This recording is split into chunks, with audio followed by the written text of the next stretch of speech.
Bueno, aquí estamos. Hola, ¿qué tal? Bienvenida Solange, Hola. bienvenido Raúl. Estamos en la reanudación del ciclo de Les Guattari, Conferencias Maquínicas. Yo soy Juan Manuel Spinelli y hoy vamos a tener, bueno, a una gran invitada. Solange, ¿cómo estás? Hola, ¿qué tal? Juan Manuel, gracias por invitarme. No, al contrario, estamos encantados de que hayas aceptado la invitación y vamos a contar que Solange nos va a hablar sobre Deleuze, lector de Beckett, agotamiento, lenguaje, pensamiento y corporalidad. La verdad, un hermoso tema, Solange. La relación Deleuze-Beckett está buenísima para trabajar, para pensar. Yo soy más de Kafka, no he trabajado tanto Beckett, así que voy a aprender, eh, voy a escucharte con mucha atención de mi parte y después, bueno, nos contarás algunas cosas más cuando conversemos después de la exposición. Así Dale. que, bueno, sin más, si te parece, te presento un poquito y después la palabra es toda tuya.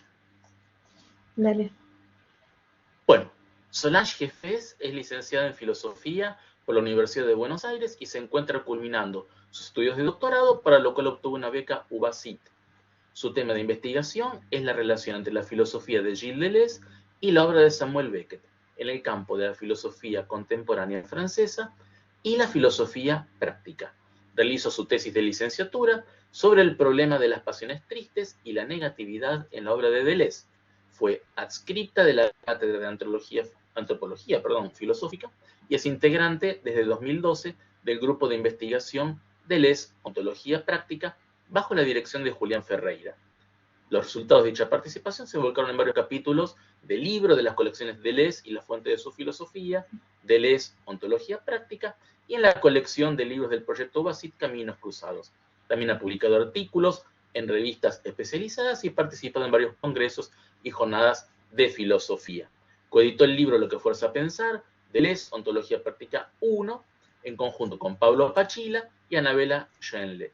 Es integrante del grupo editor de Ideas, revista de filosofía moderna y contemporánea, desde 2023. Bueno, magnífico, Solange, magnífico.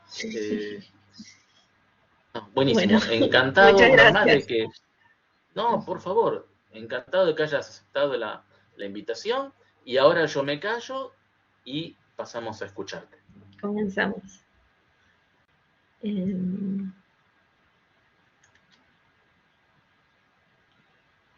bueno, yo lo voy a ir leyendo y quizás voy comentando algunas cosas. Eh, el punto de partida que nos permite abordar la relación entre la obra de Samuel Beckett y la de Gilles Deleuze no es cronológico, sino conceptual. Si bien Beckett lo acompaña a lo largo de su trayectoria, Deleuze le dedica específicamente solo 2 ensayos breves. En ocasiones anteriores me ocupé de estudiar algunos de los ejes característicos del pensamiento deleuziano en los que Beckett deja su huella, en Diferencia y repetición, El antiedipo o Mil mesetas, donde la principal mención es a las novelas que integran a la famosa trilogía, que son Molloy, Malone muere y El innombrable. Así que hoy voy a volver sobre el texto titulado El agotado, que es de 1992, que me parece que es el principal para entender la lectura de Deleuze sobre Beckett. Se trata entonces de un ensayo breve que se publica como acompañante para la edición de 4 piezas beckettianas escritas para televisión, que son Quad, Trío Fantasma, Solo Nubes y Noche y Sueño. En este texto, Deleuze elabora una teoría acerca del agotamiento de lo posible y del lenguaje que emplea Beckett en sus obras, recurriendo a la obra beckettiana en toda su amplitud, y ofrece una periodización de dicha obra a partir de la teoría metalingüística que allí expone. Recordemos que si bien Beckett es mayormente conocido por sus grandes piezas teatrales, su producción abarca novelas, relatos, poemas, ensayos, dramatículas, piezas radiofónicas y para televisión y un cortometraje que lo voy a mencionar enseguida. Entonces, como suele suceder con el trabajo con las fuentes de Deleuze, la da por conocida enteramente. Y esto se nota en el uso de los ejemplos y da lugar a la dificultad que presenta la lectura de este texto. Un texto que requiere de muchas lecturas y exige el esfuerzo de conectarlo con los ejemplos de distintas zonas de la producción beckettiana para entender a qué se está refiriendo Deleuze. Y esto lo digo no para excusarme en caso de no ser muy clara, como si se tratara de un caso más difícil, sino para reflexionar antes de empezar en la manera en que Deleuze trabaja con las fuentes. Porque desde la Deleuziana, que es el grupo el que integro, encontramos que cada una de las fuentes filosóficas, científicas o literarias ilumina de un modo diferente a la ontología deleuziana. Deleuze recurre a ellas como si fueran los materiales para la construcción de sus conceptos, y no como algo meramente accesorio. En ese sentido, mi interés por esta fuente surge porque en ella encuentro un camino para contrariar las lecturas alegres que se hacen acerca del vitalismo deleuziano y de su propuesta ética o práctica.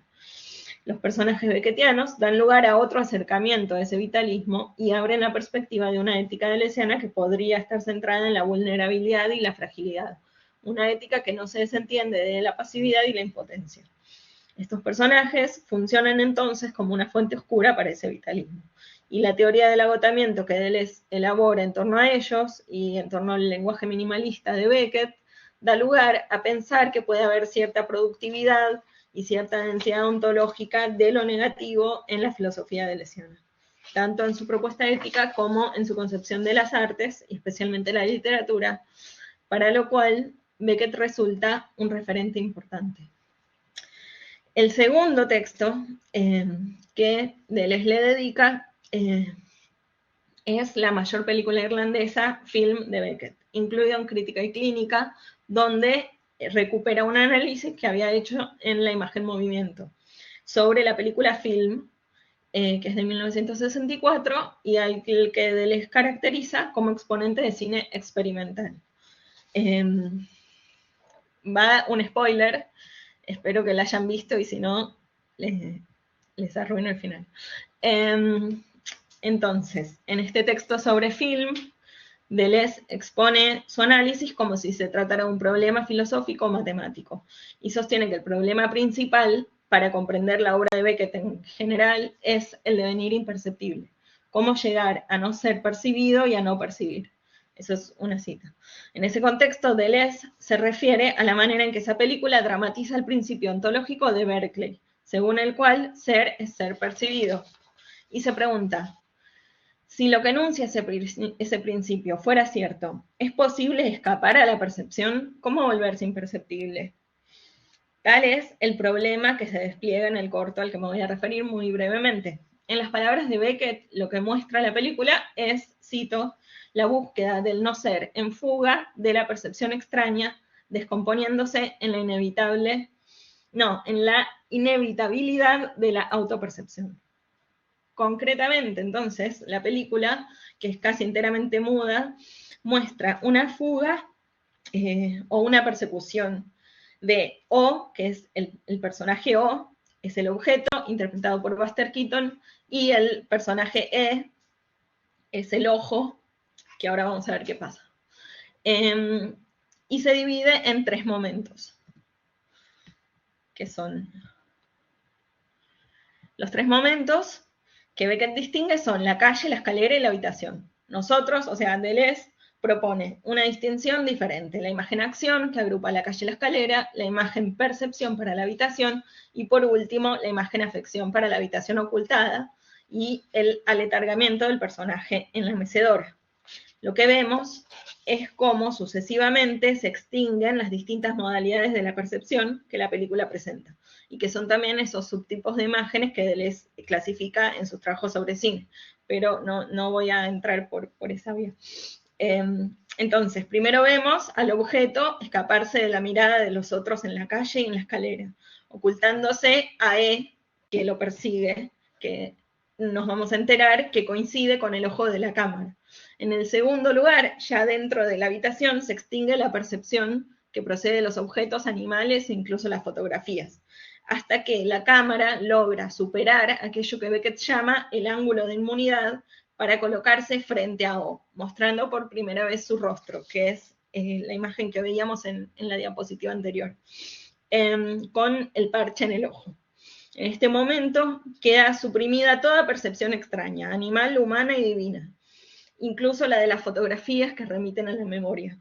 Y así se alcanza el tercer momento que mencionaba Deleuze, que es el momento de la autopercepción, por lo cual hacia el final se emite el afecto al que Beckett llama la agonía de ser percibido y de no poder cesar de percibir. La autopercepción final se abre al abismo de lo imperceptible, porque ella misma es inescapable e imposible a la vez. Nadie puede observar su propio rostro, pero tampoco puede dejar de percibirse a sí mismo. Y para Deleuze eso es lo espantoso. Aunque Beckett indica que el clima del film no debe ser ominoso, sino más bien cómico o irreal, y que debe dar risa la manera de moverse el personaje. Lo que al final se plantea con esa imagen balanceándose en la silla mecedora es una pregunta por la muerte. ¿Es que acaso alcanzó finalmente la muerte, la inmovilidad? ¿Era ese su objetivo? ¿Sería esa la única forma posible de escapar de la percepción? ¿Cómo deshacernos de nosotros mismos y deshacernos a nosotros mismos? Se pregunta Deleuze en los cursos sobre cine. Pero, como quizás ya sabemos, para Deleuze la muerte no implica un retorno a la materia inerte, sino el acceso a mostrar algo de ese plano de inmanencia virtual siempre excesivo respecto de lo actualizado. Entonces, ¿cómo comprender ese devenir imperceptible que siempre se sustrae a la actualización, que nos vuelve singulares y al mismo tiempo indistinguibles de los demás? Esa es una pregunta que me planteo, pero que no la tengo resuelta. Entonces, más allá de su sentido puntual en esta película, el devenir imperceptible me parece que nos brinda una clave de lectura para comprender a los personajes que deambulan en la obra de Beckett, caracterizados por su inseguridad ontológica, a los que le suele referirse de manera colectiva como manada o multiplicidad. Mi hipótesis es que esto nos permitiría emparentar a los protagonistas de las novelas y obras teatrales, que casi siempre son entidades fragmentadas, partidas al medio, en sí mismas o en dúos, como dúos complementarios, como aparecen en muchas de las obras de teatro, como ocurre también con Molloy y Morán, y relacionarlas con las figuras impersonales, indistinguibles, ojo y objeto y ojo, que no tienen nombre, que aparecen en sus obras tardías y en las piezas más breves de teatro y televisión. Se trata de personajes en tránsito que carecen de cualquier tipo de unidad de acción o de carácter psicológico que nos permitiría otorgarle una identidad definida. Les dice que son personajes en perpetua involución, siempre en un camino ya en ruta, y que sus estados son afectos desconocidos o mal conocidos que Beckett logra sacar a la luz. Y entonces afectos, dicen Deleuze y Guattari, que es la filosofía, tanto más grandiosos cuanto que son pobres en afección. Esa pobreza de afección de algún modo da cuenta de la conformación de un mundo y de las fuerzas que los oprimen, en espacios donde lo interior se confunde con lo exterior. Así se trata de mostrar un mundo en ruinas cuya racionalidad la literatura de Beckett busca recusar. Tal como explica Margarit, esos personajes son la consecuencia de ese mundo corroído que los produce como basura, residuos de un sistema económico que condena a una gran mayoría de la población a la mera supervivencia. En la misma línea, y contrariando aquellas lecturas fáciles que encuentran en la obra de Beckett el retrato de algo así como la naturaleza humana, en los cursos sobre cine, Deleuze los define a estos personajes como desechos de humanidad.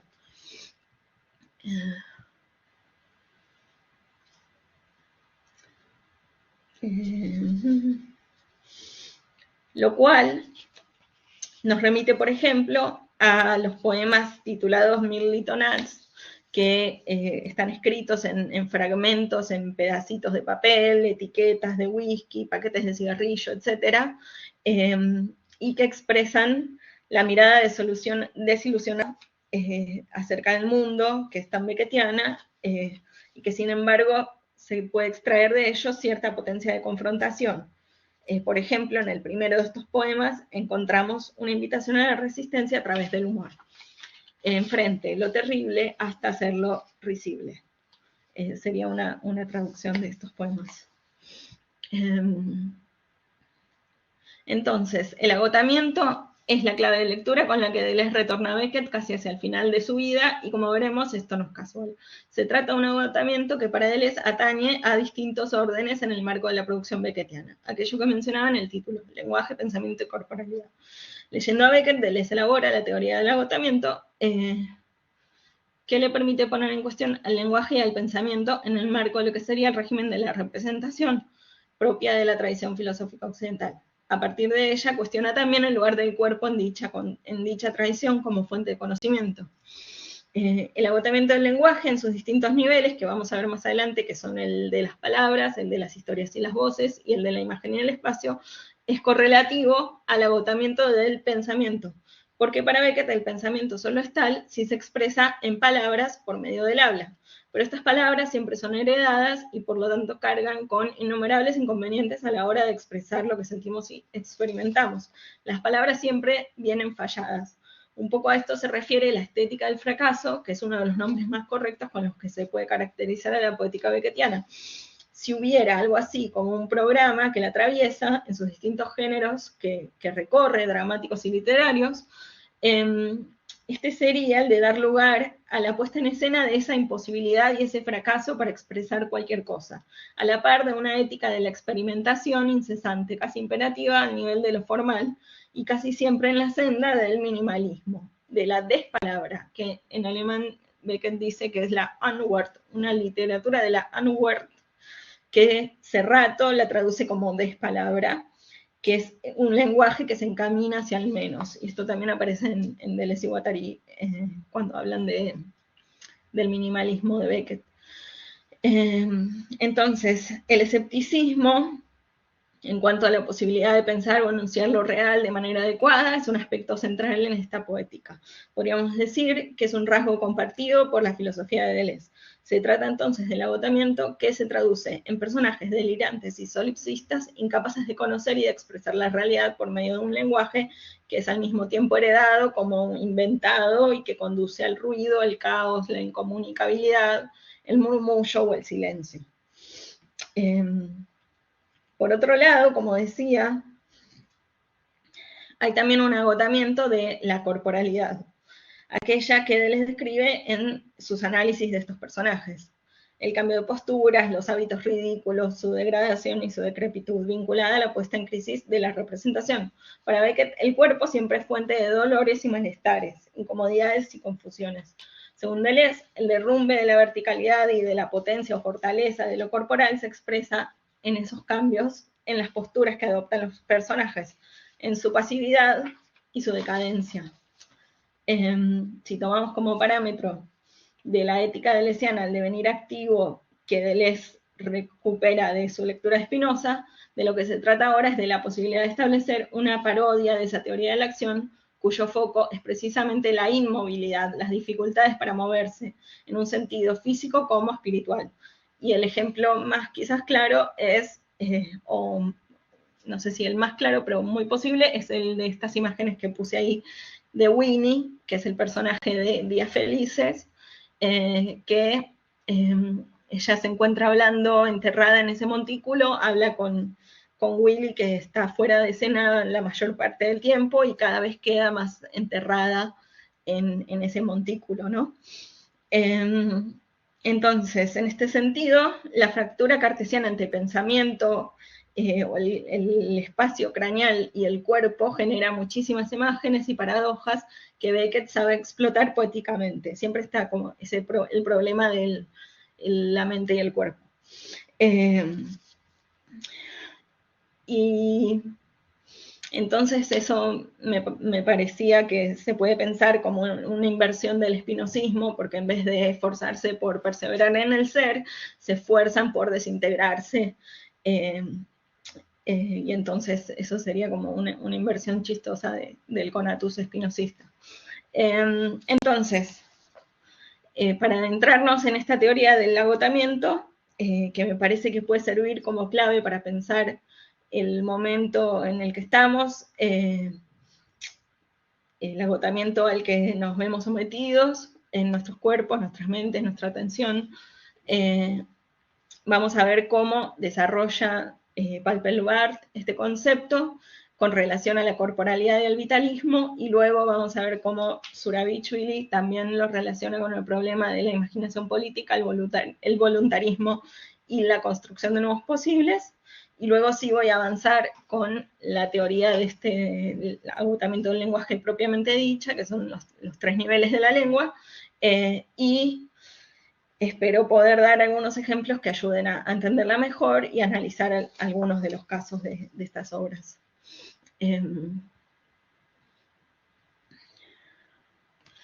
Entonces, bueno, como ya había mencionado, mi estudio acerca de Beckett se enmarca en la interrogación por el lugar de la negatividad y las pasiones tristes en la filosofía deleuziana. Andrew Culp es uno de los pioneros en lanzar estas preguntas, con su libro Dark Deleuze, donde denuncia cierto fanatismo de la alegría que se establece en torno a la filosofía deleuziana, algo que él llama imagen del pensamiento del feliz o canon de la alegría. Su propósito es cultivar un odio hacia este mundo, algo que entiende que se encuentra en germen en la filosofía deleuziana, sin que Deleuze alcance a desarrollarlo plenamente.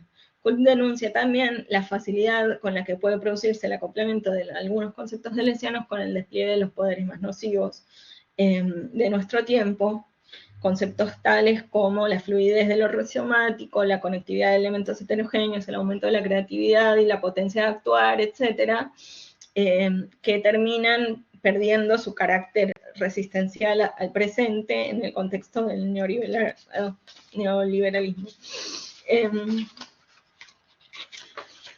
Entonces, desde nuestras latitudes, los interrogantes acerca de la negatividad en la obra de Deleuze encuentran su curso en trabajos como el de Suel y Rolnick, en torno a la politización del malestar y la descolonización del inconsciente, y el de Peter Paper-Bart, que al igual que Culp, denuncia el deleuzianismo como una especie de sacerdocio de la alegría, que tiene sus peligros, eso es una cita, y dice lo siguiente: no es que eso no esté, está, pero de otra manera. Hay muchos momentos en los que habla Deleuze, por ejemplo, de cosas como la apatía, el agotamiento, el dolor, la tristeza. Tal vez podríamos empezar a pensarlo conceptualmente. Con ese afán, en su libro Filosofía de la deserción, Nihilismo, locura y comunidad, Paper-Bart indaga el carácter del vitalismo deleuziano, preguntándose cuáles, entre aquellos delirios y males que experimentamos, son habitables y de qué manera, cuáles son los modos de vivir que piden paso a partir de ellos, y en su reflexión incluye la lectura de la corporalidad de los personajes de Beckett en su pleno despliegue de impotencia. Entonces cito: somos como personajes de Beckett para quienes ya es difícil andar en bicicleta, luego caminar, luego simplemente arrastrarse, y por último tan siquiera permanecer sentado. Incluso en las situaciones más elementales que exigen cada vez menos esfuerzo, el cuerpo no aguanta más. Todo ocurre como si no pudiese actuar más, no pudiese responder más. El cuerpo es aquel que no aguanta más hasta por definición. Y bueno, acá la referencia puede ser Molloy, pero puede ser también Malone Muere, que está postrado en su cama. Puede ser como es, con la cuestión de arrastrarse por el barro, qué sé yo. Hay muchos ejemplos, por eso está como ese tratamiento colectivo de los personajes. Entonces, así vemos que Paper-Bart propone el agotamiento como clave para pensar lo contemporáneo, donde se registra un vaciamiento de todos los posibles catalogados en el repertorio. Uno ya no tiene de dónde agarrarse, ni una utopía, ni una ideología, ni un ancla. Esto estoy citando. Y ante esta imposibilidad no le queda opción, tiene que inventarse un posible. Entonces, ¿cómo pensar un momento así? Según Paper-Bart, se trata de una necesidad sobre un fondo de una indeterminación que exige un trabajo sobre la percepción, que no es meramente validar las acciones o los afectos según su resultado, sino desde lo que pasa y en la validez de lo que pasa. Hay un devenir de las personas que es inmanente y no se puede delegar en un resultado. Eso era una cita de Paper-Bart. Propone entonces al dolor como lo propio del cuerpo, y esto se debe a que para él el cuerpo es el encuentro con otros cuerpos, y en línea con Nietzsche y Foucault sostiene que lo que nuestro cuerpo extenuado nos dice es que ya no aguanta más la coacción exterior e interior. Algo que a mi entender incluye el imperativo de la felicidad, el cual está comprendido incluso en nuestra concepción habitual de la salud. Esa salud de hierro dominante que se opone a la irresistible salud pequeñita de la que gozan, según Deleuze, las grandes escritoras y escritores, y a partir de lo cual resulta su caracterización de la literatura como iniciativa vital en crítica y clínica. Lo que no se aguanta más es entonces también esa insensibilización, ese rechazo a las pasiones tristes, el hecho de caracterizarlas siempre como negativas cuando podrían, por el contrario, ser leídas como el puntapié inicial de lo que nos fuerza a pensar. Así se abriría la puerta a comprender el dolor también, a comprender que el dolor también nos habla de una capacidad de ser afectado por las fuerzas operantes del mundo, por el encuentro con otras y otros, y así tal vez las pasiones tristes podrían aproximarse a lo que Deleuze entiende por devenir.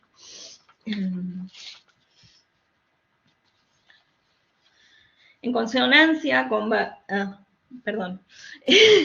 en consonancia con Palpelbar, en un artículo del 1998 de Zurabichvili que se titula Deleuze y lo posible del involuntarismo en política, Zurabichvili sitúa el retorno de Beckett por parte de Deleuze en el contexto de la muerte de las utopías posterior a la caída del muro de Berlín. A pesar de que no es un texto inmediatamente político, Zurabichvili busca extraer de las páginas del agotado una línea de lectura de la filosofía política de Deleuze para poder definir su singularidad, su singular posicionamiento de izquierda. Para ser breve, Zurabichvili lo define como una cuestión de percepción y de sensibilidad en la inmanencia de las situaciones, en función de la creación de nuevas relaciones y nuevas posibilidades de vida más plurales, alejándose del voluntarismo al que se comprende como un juicio extrínseco, casi moral, sobre la situación dada. Según Zurabichvili, era necesario llegar a ese momento de descreimiento en lo posible como instancia de realización, es decir, a la destrucción de cualquier imagen preconcebida del mundo que se proyecte sobre el futuro, y llegar a experimentar ese repertorio de alternativas como clichés que han perdido su sentido. Pero a partir de esto, dice Zurabichvili, que Deleuze tampoco recae en una postura de cómoda indiferencia, porque más allá de la lógica de la realización que atañe a los proyectos, aún existe la posibilidad de crear posibles agotándolos. Y esto sucede porque lo posible nunca se realiza del todo, como va a decir Deleuze en el agotado. Es necesario aclarar que allí Deleuze toma distancia de la crítica a la noción de posible que aparece en Diferencia y Repetición, donde lo entiende como mera sombra de lo negativo, abstracta en el mal sentido, lo que le faltaría saltar a la existencia para ser real. Lo posible se vincula ahora con el acontecimiento en su doble carácter, el que corresponde a la actualización en palabras y cosas concretas, y aquel que corresponde a ese reservorio de potencia siempre excesivo con respecto a lo actual, pero que no por eso deja de ser real. Como dice Deleuze en El agotado, de un acontecimiento alcanza y sobra con decir que es posible, ya que no ocurre sin confundirse con nada y sin abolir la realidad a la que aspira. No hay más existencia que la posible. Eso era una cita. Entonces, permiso.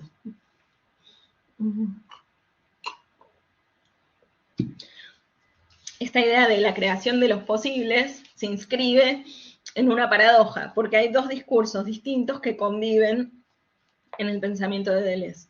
Agotar lo posible es paralelo de crear lo posible, dice Zurabichvili. Y dice que esta contradicción, en vez de mostrar como una falla o algo que Deleuze no vio bien, da cuenta de una afirmación difícil más que de una dificultad de afirmar. Eso no es así. Y como dicen Deleuze y Guattari, lo posible no preexiste al acontecimiento, sino que es creado por él. Esto lo dicen en un texto sobre mayo del 68. Entonces, la acción de agotar lo posible contiene esa ambigüedad. Implicaría una voluntad de su propia abolición y la creación de una imagen que se disipa en su propio proceso de creación. Eso lo voy a explicar un poco más después.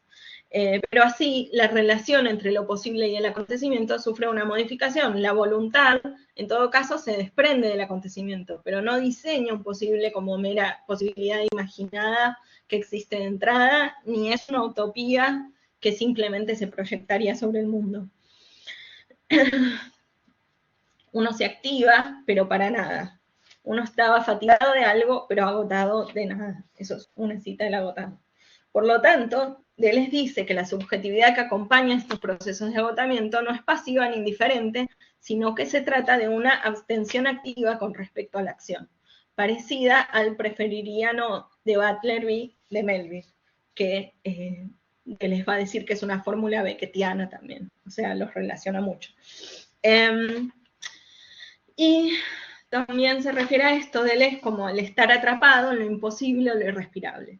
Que me pidan lo imposible, me parece bien. ¿Qué otra cosa podrían pedirme? Así empieza el agotado citando al narrador del Innombrable. Entonces está como esta relación ambigua de lo posible con lo imposible.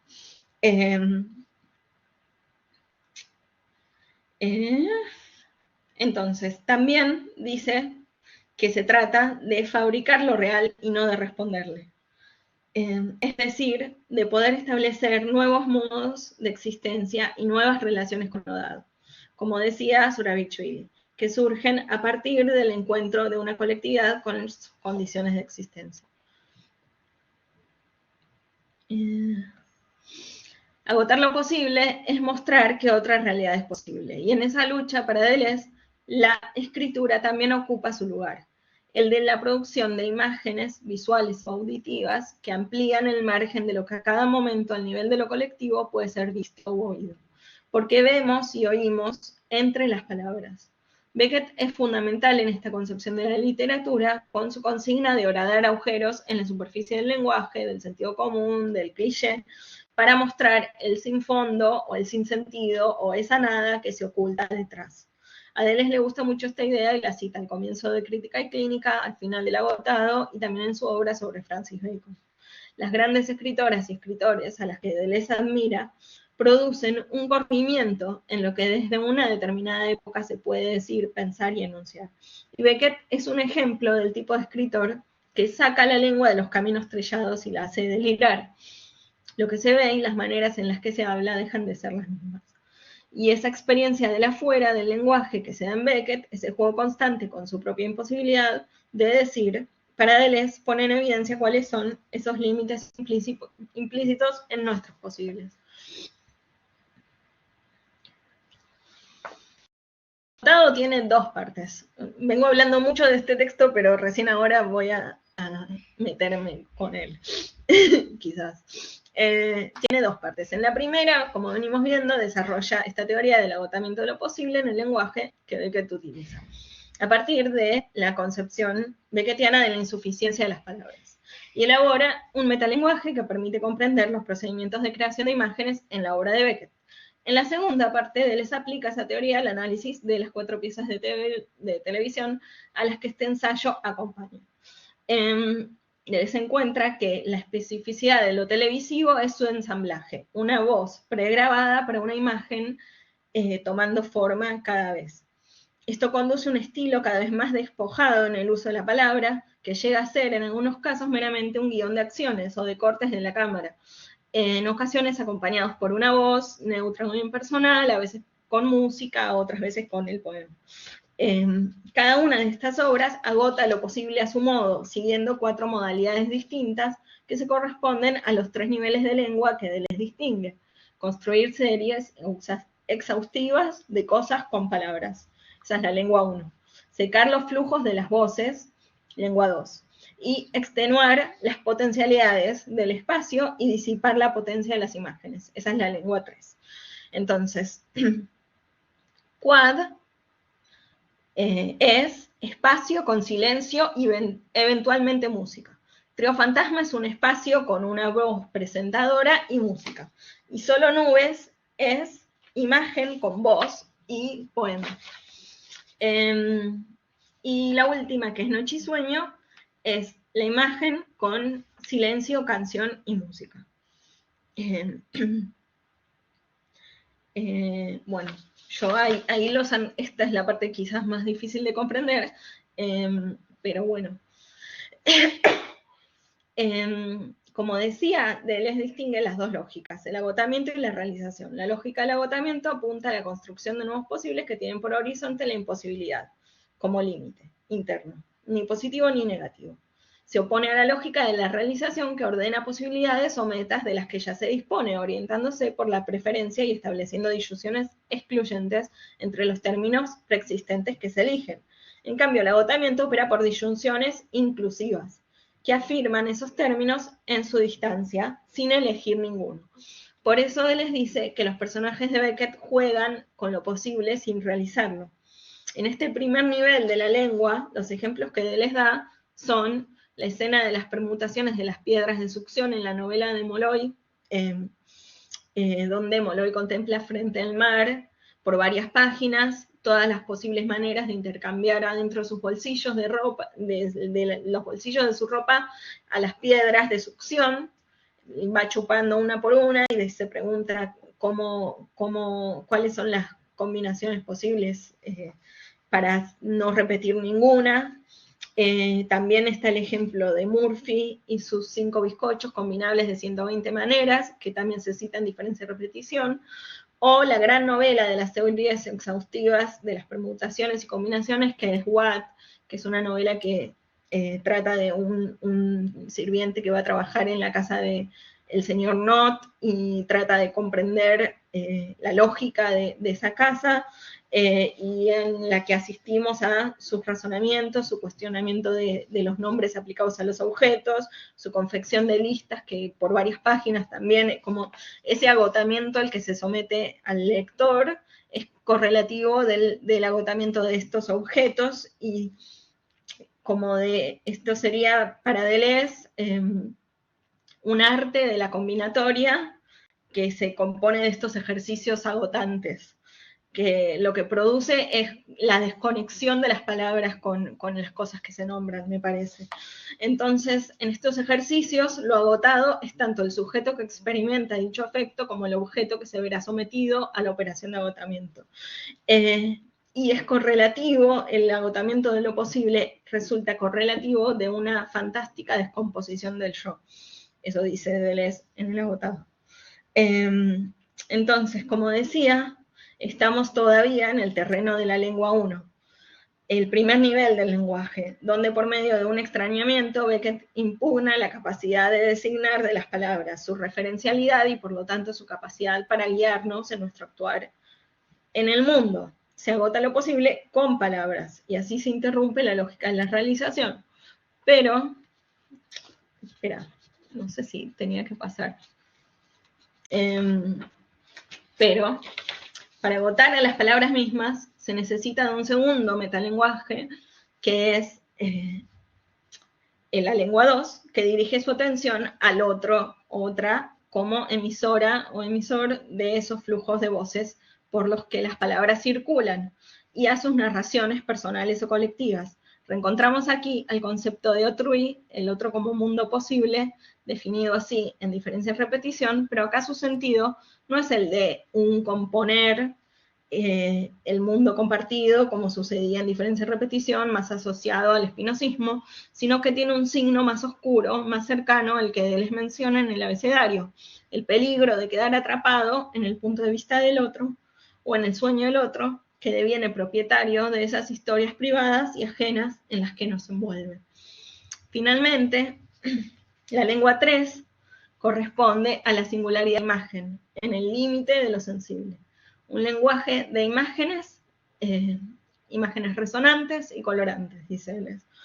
Es el devenir imagen de las palabras, una imagen pura que viene de la afuera, visual o sonora, liberada de las cadenas que la sostienen en las otras dos lenguas. Como explica Pombo Navais, la imagen no es el producto fabricado por una imaginación, sino que surge por el agotamiento de toda forma de imaginación. Y ahora sí, pasamos acá. Ya no se trata de imaginar un todo de la serie como en la lengua 1, imaginación combinatoria contaminada de razón, ni de inventar historias o inventaría recuerdos con la lengua 2, imaginación contaminada de memoria, aunque la crueldad de las voces no deje de traspasarnos con recuerdos insoportables, historias absurdas o compañías indeseables. Es muy difícil arrancar todas esas adherencias de la imagen. Es muy difícil hacer una imagen pura, no contaminada, nada más que una imagen alcanzando el punto en el que ésta surge en toda su singularidad, sin conservar nada de personal, tampoco de racional, accediendo a lo indefinido. Una mujer, una mano, una boca, unos ojos, blanco y negro. La imagen es de la obra que se llama No Yo, que es una boca flotando en un fondo negro con un monólogo, ¿no?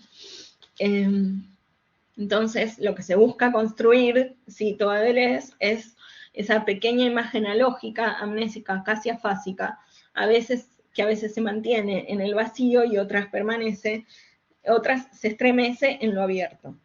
Hacer una imagen de este tipo es para Deleuze algo difícil, pero es el objetivo de las artes literarias, pictóricas y musicales.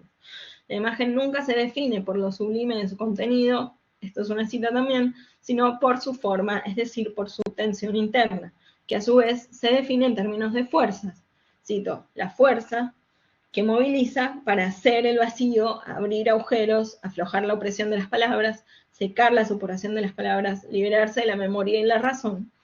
Entonces está como esos dos caminos. La imagen debe como salirse de la relación con las facultades y luego está el camino de vuelta de cómo, cómo se puede volver a conectar. Entonces esta imagen es un proceso por el cual la misma imagen se disipa y debe volver a reinsertarse en las otras. Y bueno, entonces ahora viene el momento de los ejemplos. Había dicho que son 4 obras. La que a mí más me gusta es Quad, que es la que vemos ahora. Yo pensaba poner un pedacito para que vean de qué se trata. No. A ver.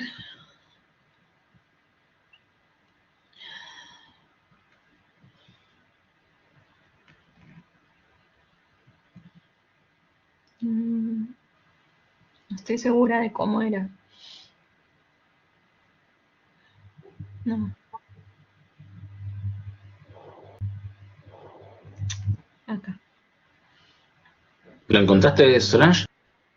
Sí, sí. Bueno.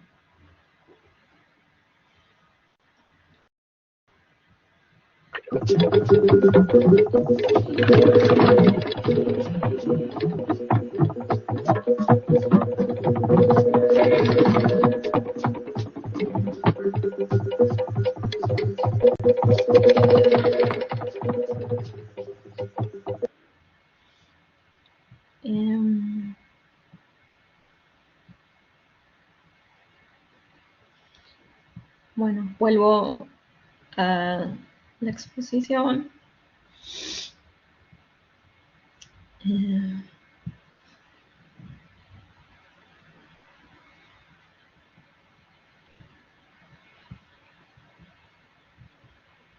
Perdón por estas demoras. Entonces, bueno, en Quad lo que vemos es un ballet orquestado por 4 figuras humanas distinguidas únicamente por el color de las túnicas que los cubren completamente. Dibujan la combinación de trayectorias posibles en ese cuadrado, ¿no? Sus lados constan de 6 pasos. Beckett siempre es muy como preciso en las indicaciones que da. Los personajes cumplen o realizan esas series de combinaciones en los bordes del cuadrado, pero evitando siempre el centro, como se veía. Entonces Deleuze dice que estos personajes son inafectados en un espacio inafectable. Quad es un ritornello motriz que tiene por música el roce de los calzados. Que como vimos a veces se le agrega otra música como de percusión, qué sé yo. Entonces, la serie de los recorridos, o sea, lo que sería la realización del cuadrado es el borde, mientras que el centro es la única posibilidad del acontecimiento. Es el punto centrífugo de quiebre o de hiato por el que las figuras se repelen. Y este sería como el acontecimiento con su cara posible y su cara imposible, como hablaba, como decía antes, que es la fuerza que mueve a la obra, digamos. Y bueno, entonces, se distingue, como decía, el cuadrado que cansa, que son los bordes, con relación al cumplimiento del acontecimiento que los agota, y que solo podría darse por su relación con el centro. Entonces ese punto es la verdadera potencialidad del espacio, es ese punto central. Y lo que estaría dramatizando es la imposibilidad del encuentro. Después, el otro ejemplo es Trío, que también tiene una figura rectangular que está abierta por la posición de la cámara, que está en el punto A. La imagen, se trata de una pieza radiofónica, es una mezcla de una pieza radiofónica con un film mudo, donde el lenguaje de Beckett se convierte en un guión de acciones para la cámara, que saltan de un objeto a otro. Si antes teníamos un espacio global cuadrado en quad, acá lo que dice Deleuze es que es un espacio que se agota, pero de manera local, a partir de estos tres puntos o tres vértices, que son las tres potencialidades del espacio. La puerta que está en el este, la ventana que está en el norte y la cama que está en el oeste. Esos objetos son las partes del espacio que hay una voz femenina que las va presentando. Y la voz no tiene ningún tipo de intencionalidad, como que solamente nombra lo que va pasando. Este procedimiento de agotación, de agotamiento, es la fragmentación de estas partes que se presentan como una nueva forma de disyunción inclusiva. O sea que los une por estos hiatos de la cámara que van pasando de uno a otro. Esto en un rato lo voy a mostrar un poco, pero como es más fácil pasar las diapositivas, después se los paso. Entonces, lo que se ve es esto, la cámara va pasando de los tres puntos. Tenemos a una mujer, un hombre y un niño indefinidos. Las posiciones son el este, el norte y el oeste. Y bueno, Deleuze en su análisis sugiere una posible reminiscencia con Esperando a Godot, aunque no lo menciona así, porque dice que no le gusta el teatro y todo eso, pero aparece al final un niño que sonríe, y para Deleuze eso indica que como el fin de este recorrido que se hace por el espacio, ¿no? Y el acontecimiento imposible en este caso vendría a ser la llegada de la mujer. Sin embargo, cuando aparece el niño, no trae esa noticia, como sí pasa al final de Esperando a Godot, al final de los dos actos de Esperando a Godot, sino que aporta, dice Deleuze, la orden de terminar. Y entonces, bueno, esto ahora voy a mostrar un pedacito de esto, pero lo que se nota la diferencia es, acá estamos en el ámbito, en todas estas obras estamos con la lengua 3, pero la diferencia que se nota con el tema de la voz y lo indefinido, si tenemos en cuenta otra obra que es anterior, que es la primera obra para televisión, que se llama A Show, que no está incluida en esta edición que va acompañada del agotado, porque es como una introducción, dice Deleuze, a las demás, donde sí se nota que estamos en la lengua 2 con el tema de la voz persecutoria y personal que asedia al personaje con las voces. Entonces la diferencia entre el pasaje de la lengua 2, que todavía está con este tema de las historias y las voces, en la lengua 3 pasa a ser una voz impersonal y fantasmática, dice Deleuze, que se mantiene en el ámbito de lo indefinido. Y bueno, entonces después el último ejemplo, o sea, este es el ejemplo que voy a querer mostrar al final, que es la obra Brecht, que dura 1 minuto nada más. Y las otras dos obras que no voy a tratar son Solo Nubes y Noche y Sueño, que, bueno, van a quedar para otra vez. Así que ahora les paso un pedacito de lo demás.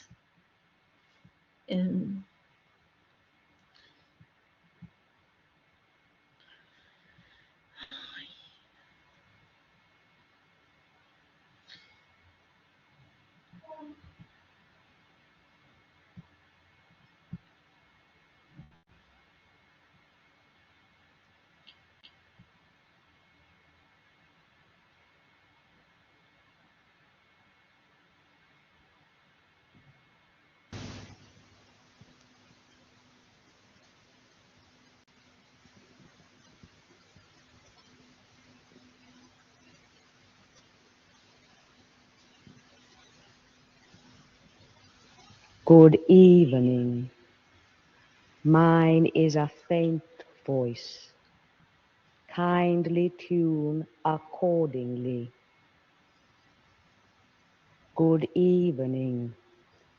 Mine is a faint voice. Kindly tune accordingly. It will not be raised nor lowered, whatever happens. Bueno, perdón que no tienen los subtítulos.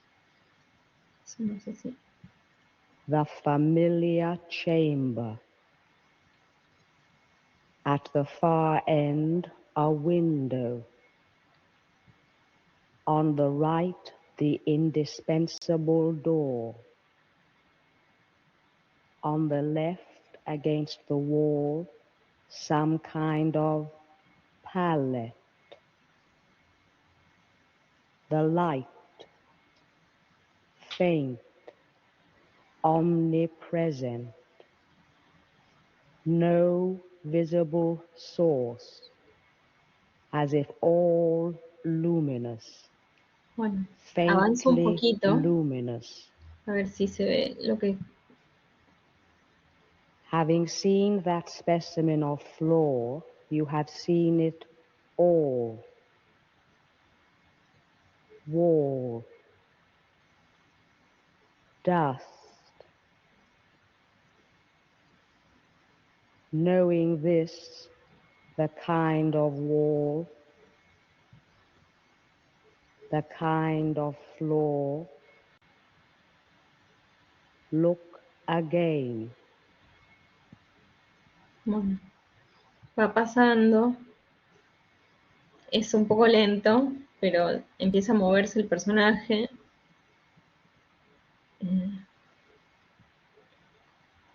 Now to palette.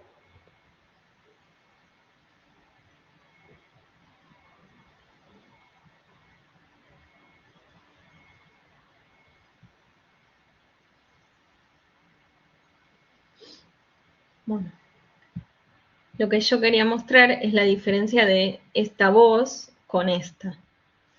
You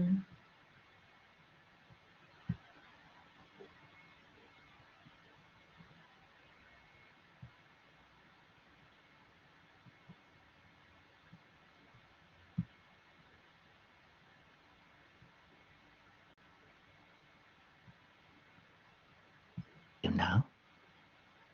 No one can get at you now.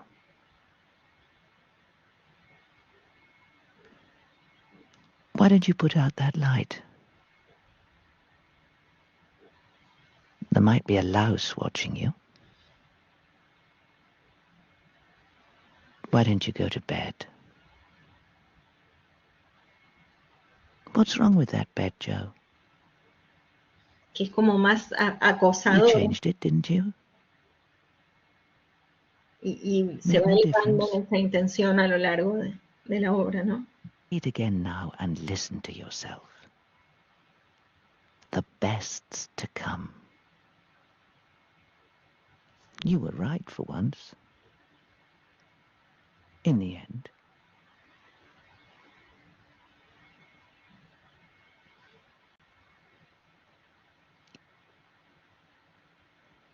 You know that penny farthing hell you call your mind?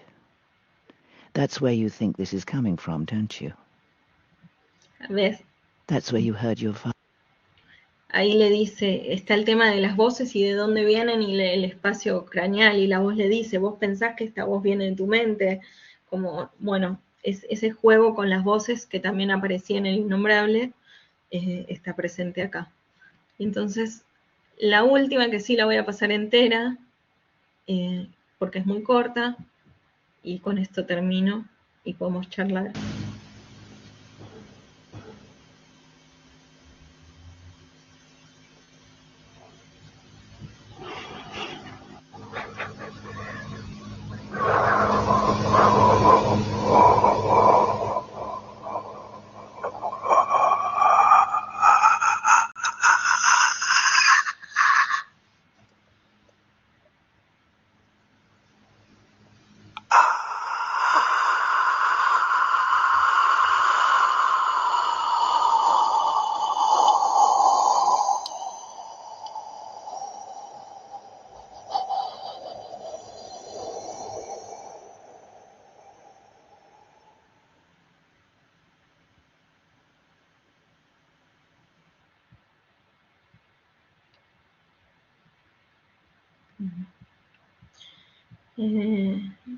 Entonces, bueno, eso es lo que traje para hoy. Podemos charlar si quieren. Bueno, primero principal, muchas gracias, Sol. Un laburo impresionante. Hay muchísimas cosas. Sí. Nada, pero primero quiero La- saber, bueno, ¿lo disfrutaste? ¿Qué tal la experiencia? A nosotros nos encantó. Yo lo disfruté, lo que siento es, me siento un poco chanta porque son trabajos que fui haciendo y fui como recopilando cosas de todos lados.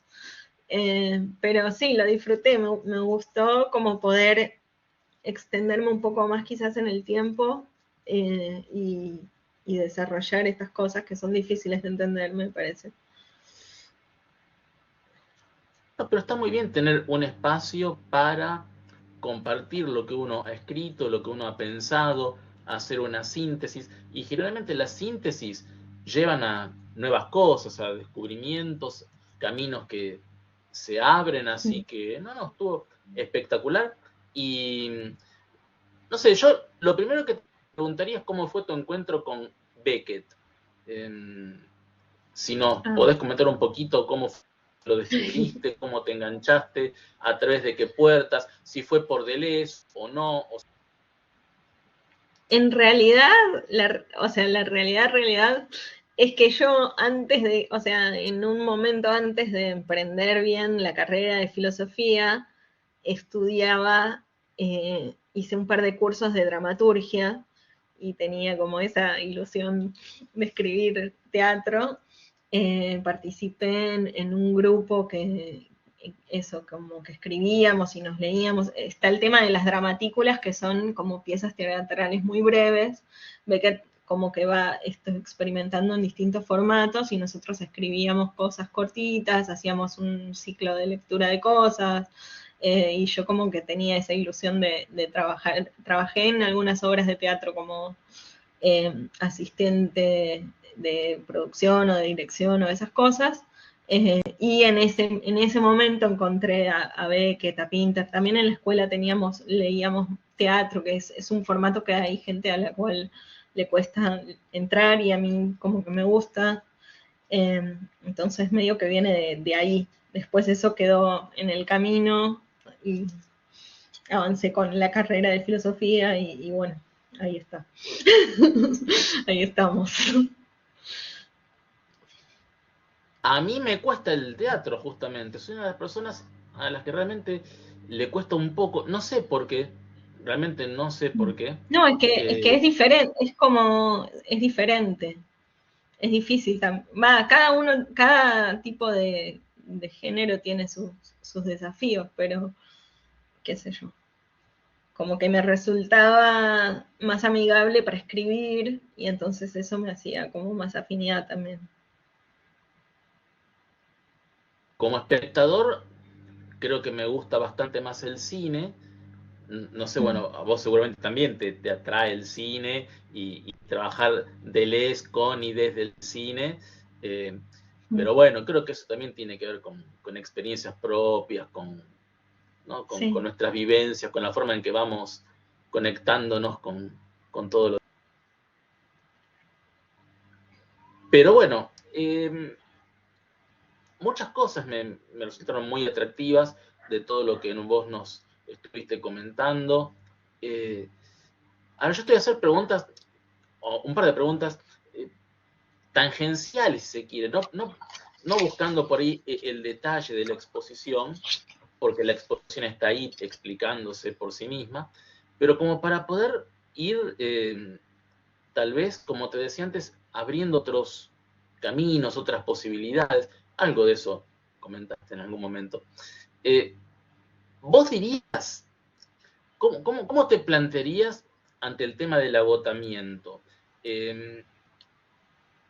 ¿Hay algo de pesimismo en todo esto o no? ¿O hablar de pesimismo es hacer una mala lectura? Yo creo que no hay pesimismo. Que es como más una especie de frialdad con respecto al asunto. Como que, bueno, esto es una mierda, nada tiene sentido y sin embargo hay que seguir. Y eso es lo que, el final del innombrable que siempre se cita, que es como hay que seguir ante el abismo. Por eso yo trataba de enfatizar también el camino de vuelta de ahí. Como, bueno, buscamos el agotamiento, buscamos imágenes que rompan con todo y cómo lo conectamos con lo que tenemos. No sé. Sí, me quedó ahí un poco picando cuando hablabas de cierta inversión del espinosismo, ¿no? Otro tipo de perseverancia. Sí. Perseverancia o, no sé si es perseverancia o búsqueda, ¿no? De esa instancia final. No sé, me resultó muy interesante eso. Y ahí pensé, bueno, tal vez es pesimista desde un punto de vista medio pobre. Probablemente no sea pesimista y al contrario, sea una manera de buscarle la vuelta a, a un cierto absurdo que. ¿Eh? Ahí estás, sí, Ah, sí, sí. no sé ¿No? si, no Decía sé que si fue quizás. un error de. No te escuché nada porque no sé si se cortó por mi cosa o por el tuyo. No, bueno, no hay problema. Lo que te decía es que quizás verlo como algo pesimista es hacer una lectura muy pobre, ¿no? Como que le falta algo. Tal vez sea justamente una forma de hacer frente, no sé si puedo utilizar la palabra, al absurdo, a Claro. una especie de absurdo que está ahí en el centro de la realidad y bueno, jugar un poco con eso. Está el tema, porque se le llama a veces teatro del absurdo, después está el. Beckett dice que no le gusta la palabra absurdo porque supone como un juicio de valor sobre la realidad y qué sé yo, pero hay algo de eso, o sea, algo de eso hay, como algo de reírse de Claro. eso también, del Y de experimentarlo, sinsentido, ¿no? sí. Porque hay como toda una suerte de juegos lógicos y hasta matemáticos, ¿no? Eso me resulta Claro, bueno, muy, eso, como muy curioso. someter al lector a páginas y páginas de cómo se mueve el mueble o cómo se mueven las piedras y hay que atravesarlo, pero después le encontrás la gracia. Después de mucho sufrimiento, le encontrás la gracia. Sí, además Beckett está presente en varios momentos, ¿no? de la obra de Deleuze, en Antiedipo al comienzo mismo. La imagen de las Sí, sí, piedras que vos traías ya está presente al comienzo de claro. Antiedipo. Sí, esa es la Y obra que hasta ahí más también. cita.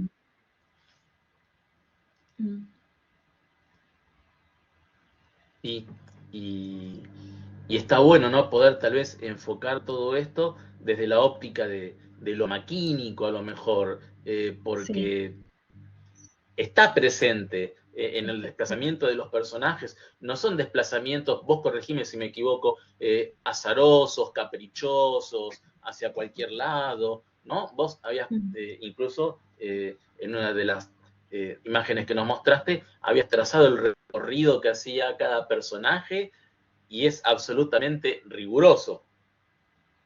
Claro. Y sí, eso pasa además en las obras estas de televisión, las que son más cortitas.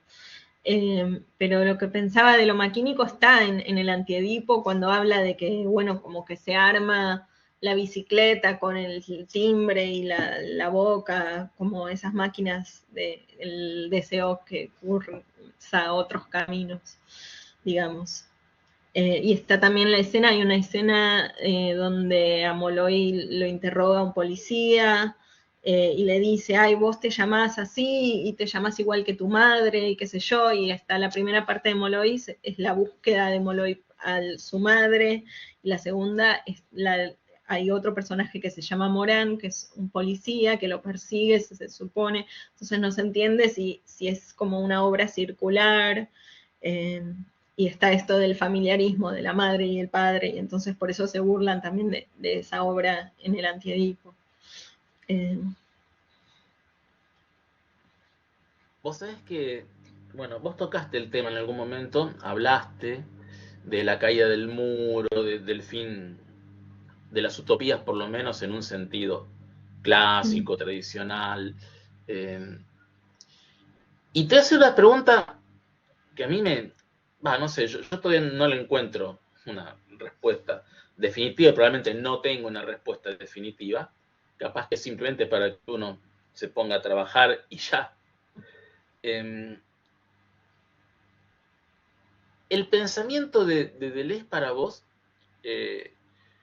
es compatible con utopías de alguna clase? Porque es como que hay gente que te dice, no, de ninguna manera, el pensamiento deleuziano no es afín a la utopía va de la mano de la historia, en cambio el pensamiento deleuziano es más abierto a lo que es el devenir, no la historia propiamente dicha, la experimentación, ¿no? Y hay quienes dicen, no, bueno, a ver, hay posibilidad de conectar con la utopía, hay utopías de inmanencia, no necesariamente una utopía es lo que entiende la modernidad por tal, no sé, a mí me gustaría pensar que de algún modo podría llegar a ser utópico, pero bueno, nada. Si vamos a través de lo que nos presentaste, capaz que cuesta un poquito, pero a lo mejor no, capaz que hay No, lugar para pensar la utopía de alguna manera. yo pensaría que sí, como que al contrario, como es pensar como una imaginación, o sea, ¿cómo podría ser una imaginación que no sea una mera proyección de una idea que ya existe, pero que sea, o sea, que con los elementos que hay se pueda proponer o crear otra cosa? Eso es lo que yo trataba de plantear con lo de, no sé si tiene sentido. Sí, Pero sí, me sí lo tiene, me me gustaría, parece bueno. o sea, quizás no es una utopía como en el sentido clásico que vos decís, pero sí nunca se renuncia a poder cambiar las cosas también.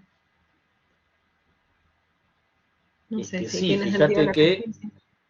no, pero en un momento en el que una vez más parecía que no había más nuevas formas de movernos en la realidad, fíjate que aparecen hasta utopías, no sé si muy utópicas, que de repente plantean el individualismo absoluto, la destrucción total del Estado, te diría hasta de los lazos sociales, porque donde impera meramente el individuo, se rompe todo, se rompen los lazos de solidaridad, se rompen los afectos, se rompe a pedazos el mundo. Y sin embargo, esto, que hasta hace muy poco tiempo no parecía estar dentro del campo de las posibilidades, surge, emerge Sí. como una utopía inversa, no sé, o contrautópica, y uno se queda pensando, yo me quedo pensando,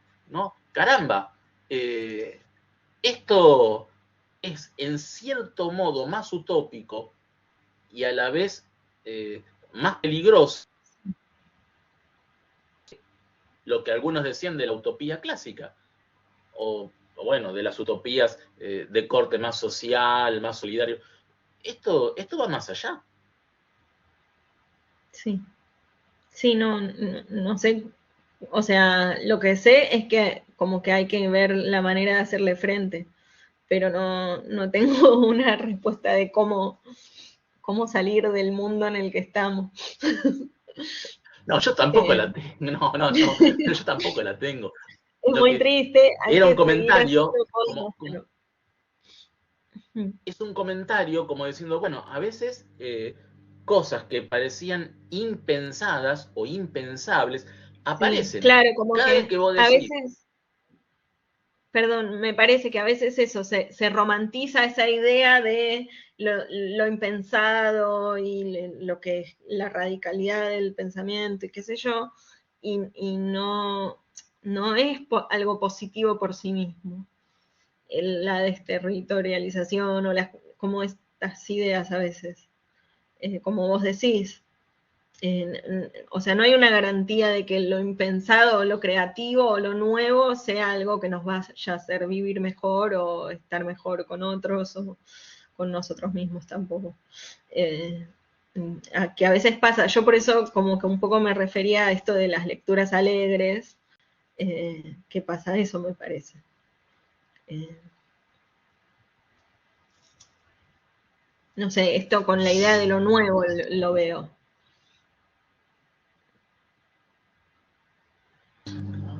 sí, pero además hay muchas otras cosas, ¿no? O sea, es como que vos decís, bueno, ok,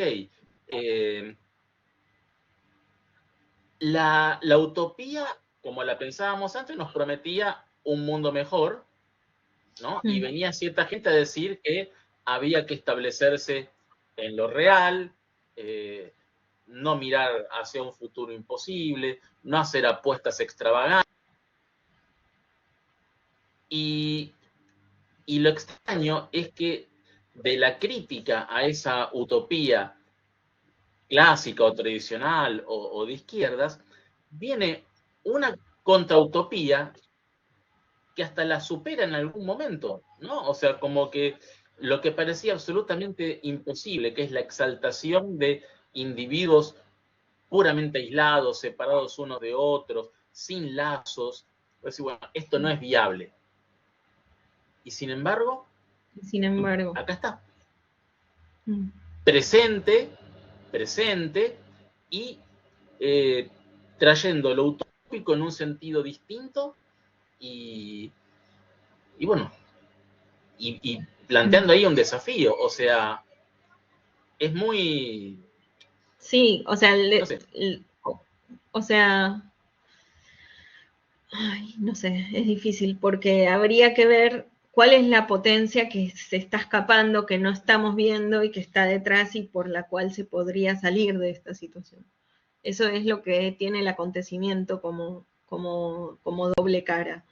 Entonces, sí, esto es esto, pero hay algo ahí que insiste y que se podría quizás, no sé cómo, pero abrir hacia otra cosa, espero.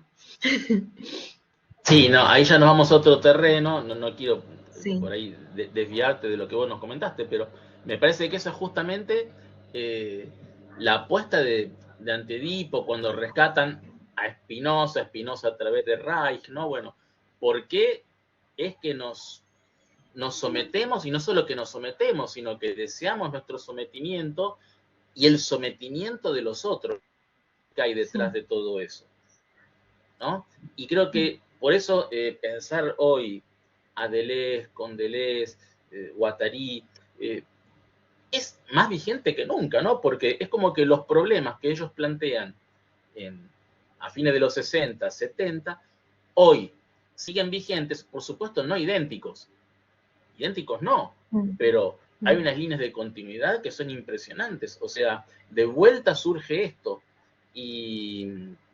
y cómo reaccionamos ante esto. Bueno, hay que hacer lo que dijiste vos, detectar qué es lo que hay por detrás. no es simplemente una cuestión ideológica, hay otras cosas. No. Y entonces explorar el deseo a través de la literatura, del arte, no es algo secundario. No, Me esto, lo parece de que, que es bueno, algo crucial. esto que dice, esto se ve más, creo, en Crítica y Clínica, que es donde hablan de la escritura como un problema vital, esto de abrir nuevas imágenes, nuevas maneras de ver y de hablar y decir y nombrar las cosas, como que todo eso me parece que ahí hay una lectura interesante también. ¿Qué parte toma como referente a Beckett? Porque hablan, por ejemplo, de la confrontación del informe, como que está muy presente, me parece, en esa concepción de la literatura. Genial. ¿Y ahora estás trabajando más a fondo con Beckett? ¿Seguís en esa línea? ¿Cómo, Y cómo ahora, van tus investigaciones? y sí, tengo que terminar la tesis. Que no sé, está, bueno, eso, como que tengo cosas escritas acerca de esto del problema de la negatividad y las pasiones tristes, y tengo algunos artículos sobre Beckett y Deleuze, muchos más centrados en la trilogía de las novelas, que son esta Molloy, Malo muere y El innombrable, pero entonces tengo como un gran trabajo de edición por delante, porque lo tengo que unificar y eso. Todo un tema, las pasiones tristes, las pasiones alegres, ¿no? Sí. Es porque se puso de moda en algún momento, viste que explotó esta cuestión. Y, y está bueno trabajarla en serio, trabajarla a fondo, porque también se puede prestar para otra clase de libros mucho más superficiales, pero a mí me parece que no es nada superficial y que es algo sumamente importante, ¿no? Reivindicar la potencia de ese concepto de alegría, no como algo accesorio, como algo, sino como algo que se inscribe en la potencia misma de nuestro ser. Así que, bueno, nada, yo creo que es importante. No sé, por ahora estoy en esta línea. Después voy a ver hacia dónde se puede ampliar. Bueno, perfecto, perfecto, Solange. No sé si querés comentar algo, ampliar, decir alguna cosa más. No, muchas gracias por la invitación. Y eso, como que me sentí bien en la charla y espero que haya sido interesante. Por supuesto que sí. La verdad es que estamos muy contentos con este ciclo, muy enriquecedor, muy interesante y, y está bueno que circulen las voces, ¿viste? Está bueno que haya más voces y, y seguir pensando o empezar a pensar en algunos casos entre todas y todos para encontrar esas líneas de fuga y para poder crear, no sé, no sé qué máquina habrá que crear para poder hacer de manera solidaria un mundo mejor que este en el que estamos. Yo creo que nunca hay que bajar los brazos, no creo en la depresión, eso me reconecta con el tema de las pasiones que decíamos recién, creo que hay que trabajar, trabajar y trabajar, no desanimarse, no desalentar. Y todas las exposiciones que hemos tenido en este ciclo ayudan desde distintos puntos de vista a eso, seguir pensando, seguir construyendo, seguir creando. Y bueno, me encantó tu charla, Sol, Sí. y bueno, te estoy muy agradecido. Bueno, muchas gracias por invitarme.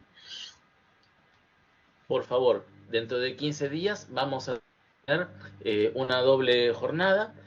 Van a exponer Guido Fernández Parmo y Raúl Acevedo, que estuvo al comienzo hoy con nosotros. Sí. Y va a cerrar el ciclo el 27 de junio Mónica Cragnolini. Así que, nada, se vienen exposiciones muy, pero muy interesantes. Y tenemos, ya voy anticipando, un proyecto con otras 10 conferencias para la segunda mitad del año. Así que no paramos. Buenísimo. Un montón. No paramos. Las máquinas deseantes no paran. Está muy bien. Estropeadas y todo, pero funcionan y van. Hay que Ahí van. continuar. Eso es muy beckettiano. Claro que sí. Bueno, Solange, seguiremos en contacto. Muchísimas gracias. Disfrutamos mucho tu conferencia. Bueno, muchas gracias a vos. Será hasta la próxima. Dale. Chao.